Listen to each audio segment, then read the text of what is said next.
Let's talk structure. When you start out building a structure, you're typically working with a standard shape. Squares, circles, triangles, diamonds, different things like that. In this case, we have a cube, which is made up of several squares.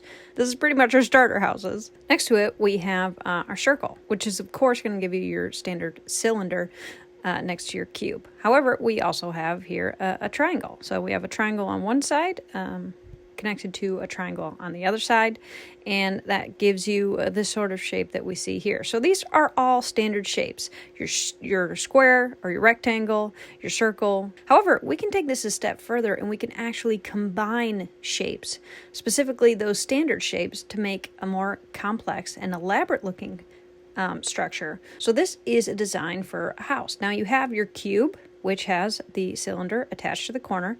And then on the other side, you have your two triangles, which kind of give you a nice slope coming off the side. But essentially, all I'm doing here is taking standard shapes and combining them. Now, we can also have interesting shapes that we pull from the world around us. In this case, I pulled this from a treasure chest that's actually in my room. Notice it's got the half circle on top of your standard rectangle, and it's flush with the sides like a treasure chest is. It also has this jutting out part, which is the clasp on a standard treasure chest. But if we just add pulling down these columns here, we can make what is actually a pretty cool looking door, a door frame on the front of this building. And that's just something I saw in my room. So pretty easy, and it is just two different shapes combined, one on top of the other.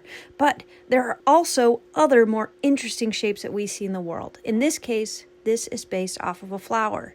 You have here your standard flower shape with the leaves coming out on either side. And what I did was I just threw the flower shape on either side of my standard house square.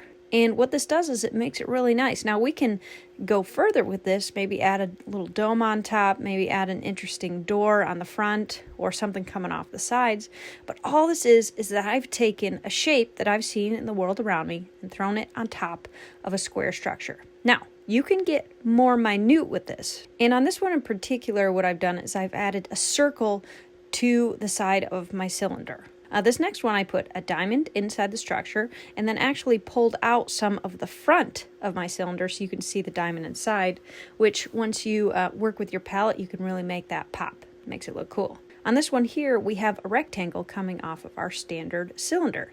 You can make all sorts of things with this, maybe a pipeline coming out, maybe some sort of waterfall into a water retention area. And then finally, this one over here has a triangle to give it almost like a balcony feel, like you have a balcony extending from your cylinder. And again, these are all standard shapes which are just attached to each other. So if you're not sure what your standard shapes are, easy way to do that is to go onto the internet and just literally type in standard basic shapes and use those shapes. Or even look around your room or go on a walk and look at the world and start attaching your shapes to each other. Now here is a structure in modded Minecraft that I've been working on. So you can see this has a lot of different shapes to it. So some of these corners are kind of cut off. They have essentially an absent triangle on the corners to give it a different shape. You have cylinders on top of rectangles. You have a cylinder here that has a bit of a swoop to it. So I've sort of taken a non-standard shape and cut it out of a standard shape. And again, here you have your rectangles that are connecting your cylinders to the other structures, and it's all just kind of stacked on top of each other.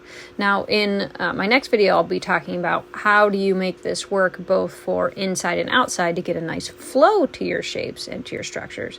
But essentially, this is just once again taking standard shapes and attaching them to standard shapes. I'll show you one more building that I've been working on. This right here is mostly cylinders. So it's a cylinder on top of a cylinder on top of a cylinder on top of a cylinder on top of a cylinder.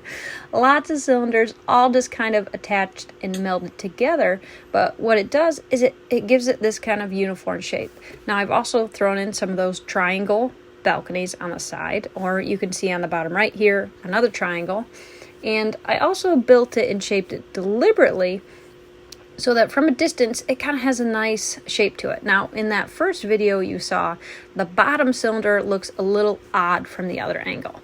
The reason for that is that once I get to the next stage after putting in my pallet, I'm actually going to add some organics, some trees and different things, which will kind of balance that shape. But we'll talk about more of that in our next video. So, thanks for joining me for structures. We'll do more structures next time. Look into some color, look into some detail, and I love to build with you.